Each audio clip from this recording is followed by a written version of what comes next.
Hello សួស្តីអ្នកនាងមើលកលេចមើលជាមួយនឹង account ពី skin តម្លៃទៅ15ទេហើយជាមួយនឹង account ហ្នឹងគឺដោយសារខ្ញុំយកទៅដាំវិញទេដោយសារ account ហ្នឹងដាច់បង់លុះពីខាងខ្ញុំអញ្ចឹងណាអញ្ចឹង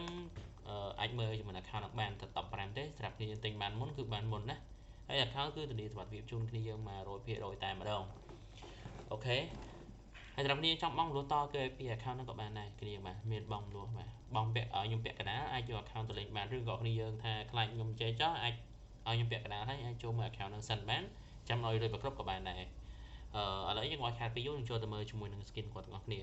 ជាមួយនឹង high rank គាត់គឺមាន34 star ជាមួយនឹង skin 212បាទ saber ប្រភេទ skin saber ហ្នឹងមាន5ក្រុមហ្នឹងអូខេជាមួយនឹង win rate គាត់អាចមើលបានដែរបាទជាមួយនឹង win rate អូខេយើងចូលទៅមើលជាមួយនឹង skin ហើយសម្រាប់គ្នាចង់លក់ account Mobile Legends ឬ free ច្រឡំ free បាទ Mobile Legends អាចឆាមខ្ញុំបានខ្ញុំមានទទួលដាក់លក់ឲ្យហើយគ្នាយើងបើថាប្រញាប់លុយអញ្ចឹងលក់ឲ្យខ្ញុំផ្ទាល់តែម្ដងមកតែសុំរៀងថោកទីមកគ្នាយើងបានដោយសារខ្ញុំលក់យកចំណេញដែរអញ្ចឹងខ្ញុំប្រាប់គ្នាយើងត្រង់ហើយអត់មាន page ណាប្រាប់តង់ទាំងទេបាទមានបងប្អូនខ្លះគាត់ប្រាប់ត្រង់តែ page ខ្លះគេចេះតែនិយាយទៅហើយ account នេះគឺ200 skin ជាង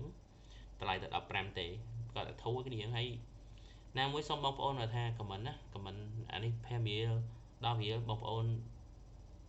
ព្រោះអញ្ចឹងអ្នកពេលខ្លះម្ចាស់ account គេផ្ញើខ្ញុំលក់ខ្ញុំ review គេក៏អន់ចិត្តដែរអញ្ចឹងណាបងប្អូនណាសូមកុំ comment អញ្ចឹងអីដោយសារគាត់ក៏ចង់លក់បានថ្លៃដែរបើប្រាប់ដល់ឯង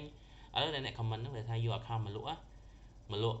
ថោកសួរលក់អត់លក់ទេយ៉ាងណាក៏ខ្ញុំដាក់ឲ្យតម្លៃឲ្យយើងមុំឲ្យគាត់ទៅមិនថ្លៃពេកក៏មិនថោកពេកដែរអញ្ចឹងណាហើយមិនមើលងាយ account គេទេ account គេក៏មានបណ្ណាគឺប៉ុណ្ណឹងហើយ account នេះគឺលុយ 10000 ហើយបាទជាមួយ ticket ក៏ច្រើនដែរ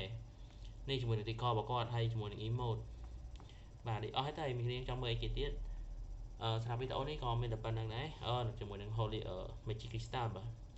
ជាមួយនឹងអីចាជាមួយនឹង Magic Crystal គាត់មាន128បាទតែ15ទេហើយ